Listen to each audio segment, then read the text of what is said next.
I think, you talk about the mental health of young people. I do think they're in the most challenging time, at least that I've ever seen. I do really believe in, the value of exercise in helping them, navigate their day to day, going on.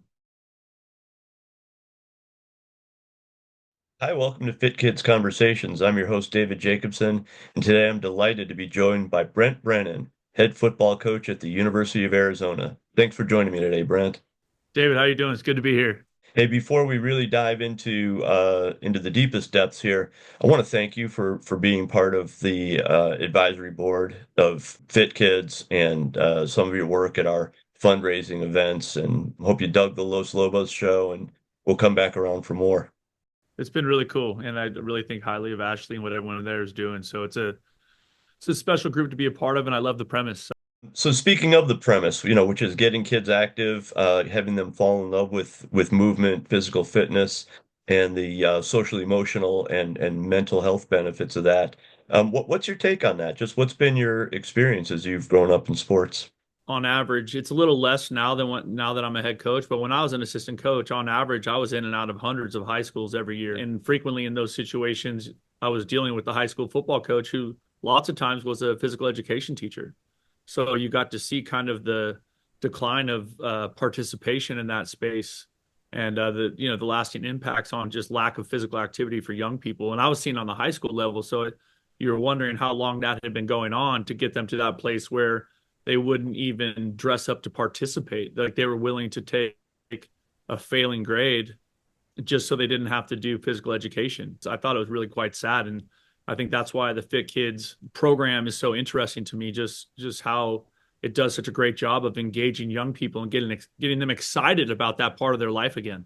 In most parts of our society in the United States, we're kind of pushing kids into organized youth sports and at higher and higher levels, where it becomes almost like a an arms race to see who can get the most specialized training, the most year round, the most elite, the most travel, et cetera, et cetera. And most of the kids that we work with at Fit Kids, like that's just not an option for them financially and geographically where they live and things like that. And yet at the same time, there's so much athletic talent available, and the kids who are in those neighborhoods kind of need it the most. So I'm curious, as you're visiting those high schools, and obviously you are recruiting from some urban areas, what are your thoughts on kind of that dichotomy in our society? Well, I think it's just really challenging. Everything that you mentioned, those are all real things, whether it's, not having the resources to pay for the opportunity to be so specialized and get the specific training and that kind of thing, or to be in a situation where maybe you just don't have the transportation to get to where that kind of training is happening. The cool thing about Fit Kids is that the programming comes to them. And I just think that's so valuable. I've been coaching the same demographic in this country for 27 years. Like the age group hasn't changed, right? So like I have this really small sample size of young men, ages 17 to 23, 24. But so many of those young people, even if they do come from some of those adverse situations, sports has been the way for them to change their path and change their process. And so sports and athletics and them being excited or interested in it, can be a really motivating factor. And I think there's another part of Fit Kids that just gives those kids confidence in that space where maybe they didn't have it before. Or, some kid goes out for Little League and he's just not very good. And so he's like, well, I'm done with sports. I'm like, well, there's hundreds of other sports you can play besides Little League, that's a hard game to play at a young age. So I think that just seeing that over time and just seeing so many young people that I've coached or been a part of on teams really benefit, from what the doors that athletics has opened for them. And I think Fit Kids is doing that for some people that maybe wouldn't have had a chance to see some of that stuff happen. Appreciate that recognition. I'm curious, between your time at San Jose State and onward, did you get real exposed to East Palo Alto? Because that's where Fit Kids got its start in the elementary schools there. And I'm curious if you've got tales of maybe famous athletes that have come out of EPA that you've had some contact with. My first coaching job was at Woodside High School, and so at that time, kind of the midtown section of East Palo Alto was split up, and those students all went to Woodside. At that time, it was split up between four schools. Some of those students, they could kind of declare to go to Palo Alto High School um, in eighth grade. But that was like a really early determination for some of them. And, some of the parents, or the families didn't know if that was going to be the path for their child. So you had, students at MA, students at Woodside, students at Sequoia, and students at Carlmont. And so, the whole kind of area was spread out there. But, I also had teammates when I was in high school at St. Francis from East Palo Alto. So I spent a bunch of time there. And driving kids home from school when I was coaching high school football at Woodside, or my teammates when I was in high school at St. Francis. And then as a recruiter, a lot of time in that area. Lots of really good players, lots of really good families, and I think a lot of really good opportunities for some people from that community, whether they were coming to play for us at the places I've been, San Jose or Cal Poly or Oregon State or even Arizona. So it's pretty neat. I'm curious if you yourself still have an active fitness regimen. I know it's not easy when you've got podcast requests coming in from people out of left field and the recruiting trail and media stuff and everything that a head football coach deals with. I'm a jogger, 4 to 5, 6 times a week. If I can't get that in, I'll walk. But I think coaching college football, the job is so active. There is a huge part of it that is on the field, on my feet, moving around with the players. If I want to continue to coach with the energy and enthusiasm that I want to coach with, I have to take care of myself. Otherwise, my body at some point is going to tell me I can't run around like that, and I don't want to be in that space. No, we don't want you there either.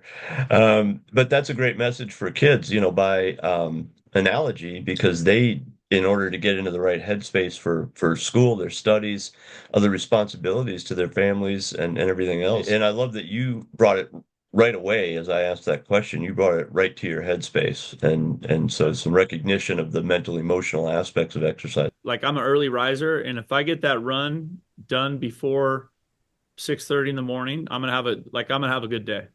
And Yes. it really does kind of set the day for me. I'm not always able to make it work just with scheduling and stuff, but it's definitely like super impactful. So I mean, like if I'm on the road traveling, I'm gonna schedule that time to get that into my day. And I think, you talk about the mental health of young people. I do think they're in the most challenging time, at least that I've ever seen. And with the group I coach, right, that 17 to 23, 24-year-old young men, I think this is, the most challenging time I've ever seen for them. And, I'm sure someone smarter than me could tell me exactly what the reasons for that are. But I do really believe in, the value of exercise in helping them, navigate their day-to-day, going on. I want to talk a little bit about some of your coaching exploits and your style.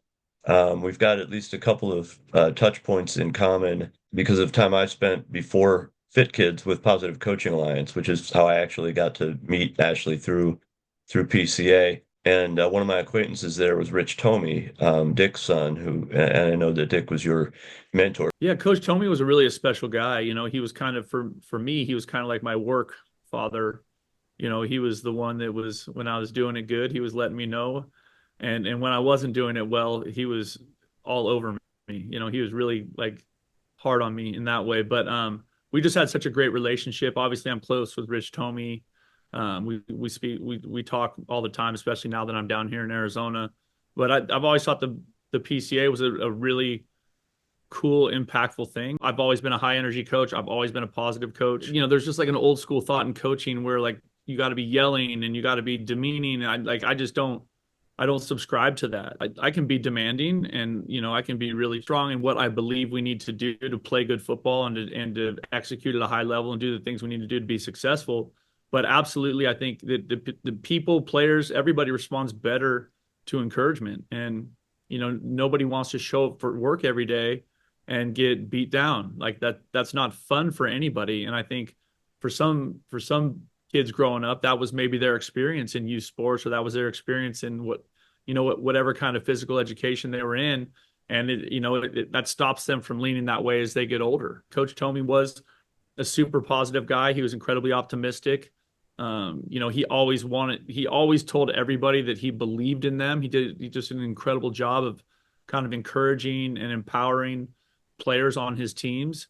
And I think because of that, they all were super connected to Coach Tomey, and they played really hard and did incredible things on his teams over time. So what are some tips that you might offer to coaches or PE teachers, even classroom teachers that are using some of the Fit Kids program in terms of keeping it positive? Going back to Coach Tomey, that was one of his things. Was he would always say that you have to coach, you have to understand coaching these young men is you have to know that that is somebody's son, and how would you want somebody to coach your son or your daughter? That was a big thing with him. And so in those moments where it does get intense, or it does stuff like that, the biggest thing for me is I try and take a deep breath and just try and get control of my biology in that moment. But because I've been doing it for so long, that there aren't a lot of those moments for me. Staying positive, bringing energy as I'm coaching the young people that I'm coaching now. I think bringing energy and enthusiasm to every situation where we are interacting or engaging is critical. I think because of the way their world is now, just the cell phone and how sensationalized everything is, and just their attention spans are shorter. So it's super common for me in our meetings. If I'm going to talk, if I have a long meeting planned, I'm going to have 2 or 3 breaks in there where people can check their phone, use the restroom. In my experience, I don't believe anymore that a young person can sit there for 45 minutes and really retain everything that I'm trying to get them to retain. So if I'm trying to get something out there that I feel like it's important, I'm going to bring tremendous energy, tremendous enthusiasm to the presentation, and it's going to be in small time slots. That's a great set of answers for that. I really appreciate that. And makes me want to play for you. If I Come were on 40 down. years if I were 40 years younger, I'd be out there. On a day-to-day basis, can you talk a little bit about how divided your time is among actually interfacing with the athletes? So I interact with the players every day that I'm in the office, which most of the year is 6 or 7 days a week.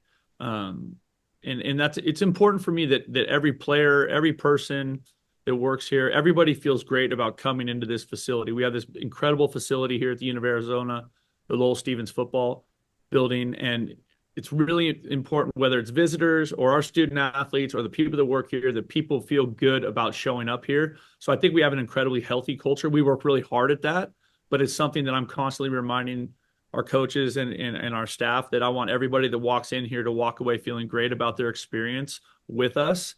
Because for our players, I want them to be excited about returning to this building. I want them looking forward to their next engagement with their position coach or with the head coach or with the coordinator. And so it's really important to me that we do a great job of treating people the right way and communicating effectively.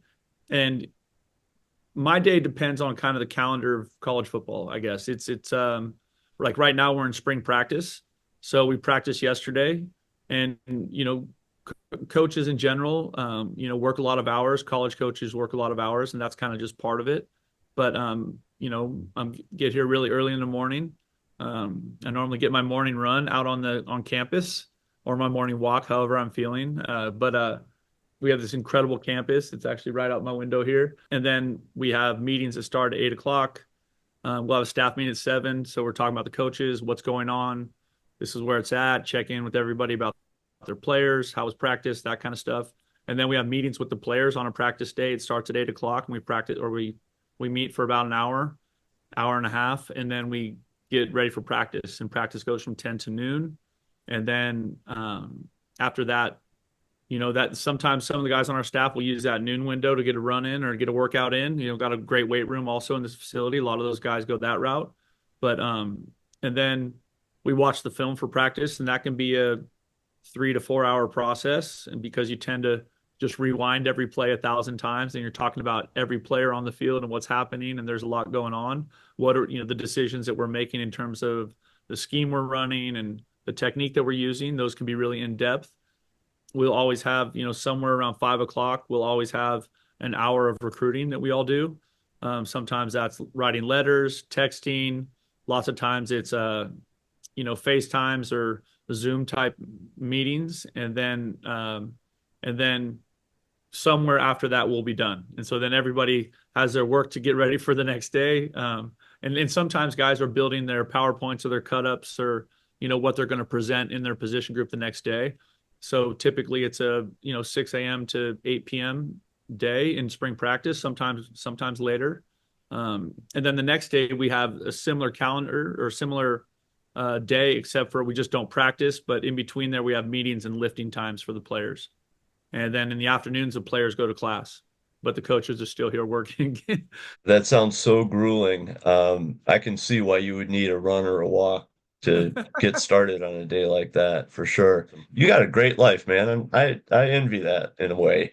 I don't envy the 14-hour work days or minimum, I guess, minimum 14-hour work days, but a lot of cool stuff going on in your life. I really want to thank you for talking with us. Appreciate the time you spent, all the positive energy you bring to your work with Fit Kids, and just sharing some fantastic information with our audience. Oh, thanks, Dave. I'm incredibly blessed. I love being at the University of Arizona. I love what I do. I love coming to work every day. And I'm very, very fortunate. I got an awesome family and an awesome football team to coach. So I'm just excited to every day. I love getting up, going for that run, starting the thing over again. All right, go Wildcats. Go Wildcats, bear down.